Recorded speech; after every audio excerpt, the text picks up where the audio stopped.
టాపికొచ్చి AP 10th class సంబంధించి మాకు latest update రావడం జరిగింది. సో, అప్డేట్ ఇంకా తెలుసుకుందాం. వీడియోని లైక్ చేయకపోతే ప్లీజ్ లైక్ చేయండి. సో, ఇక్కడ చూస్తే మనకు అన్ని ఆర్టికల్స్‌లో కూడా ఇచ్చారు. 10 పరీక్షలకు పకడ్బందీ అనేది మనకిచ్చారు. 10 పరీక్షలకు మనకైతే సన్నాహాలు అనేది మనకు అన్ని న్యూస్ పేపర్‌లో ఆర్టికల్స్ కూడా ఇవ్వడం జరిగింది. సో, ఇక్కడ చూస్తే మనకి ఏదైతే ఈ యొక్క 10వ తరగతి పబ్లిక్ పరీక్షలు ఉన్నాయో వాటికి సంబంధించి మనకు పకడ్బందీగా అయితే నిర్వహించున్నారు. సో, ఇక్కడ చూస్తే మనకు అధికారులకైతే సమన్వయంతో పనిచేయాలని సో, జిల్లాలో మనకు 31.231 మంది అనేది ఇచ్చారు. 168 పరీక్షా కేంద్రాలు అనేది ఇవ్వడం జరిగింది. సో, ఇక్కడ మెయిన్‌గా మనం మ్యాటరింగ్‌గా చూసుకుంటే హాల్ టికెట్ సంబంధించి కూడా మనకి ఏ అప్డేట్ ఇవ్వలేదు.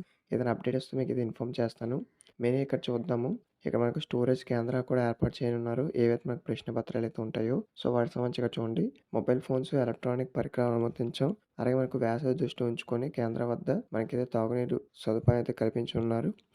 తర్వాత నెక్స్ట్ చూసుకుంటే ప్రశ్న పత్రాలు కేంద్రాలకు సకాలంలో చేర్చడం, తిరిగి జవాబుపత్రాలను పోస్ట్ ఆఫీస్‌కు పంపే వరకు ప్రతి విషయంలో అప్రమత్తంగా ఉండాలని అధికారులకైతే ఆదేశించారు. సో, ఈ యొక్క 10 పరీక్షలకి ఎటువంటి ఇబ్బందులు రాకుండా చూస్తున్నారనమాట. ఇదైతే మాకు లేటెస్ట్‌గా వచ్చిన అప్డేట్. సో, ప్రతి న్యూస్ పేపర్ ఆర్టికల్‌లో వచ్చింది. సో, ఇంకా వీడియోని లైక్ చేయకపోతే ప్లీజ్ లైక్ చేయండి. కొత్తగా వచ్చేసి మన ఛానల్ సబ్స్క్రైబ్ చేసుకోండి. ఇది మనకు లేటెస్ట్‌గా వచ్చిన అప్డేట్ అనమాట. సో, ఈసారి 10 పరీక్షలకైతే మనకు రెగ్యులర్, ఓపెన్ మొత్తం కలిపి మనకు 31,231 మంది ఉన్నారు. సో, ఇదైతే మనకు లేటెస్ట్‌గా ఇచ్చింది. సో, వీడియోని లైక్ చేసి ప్లీజ్ లైక్ చేయండి. ఎటువంటి చిన్న అప్డేట్స్ మీకైతే ఇన్ఫార్మ్ చేస్తాను.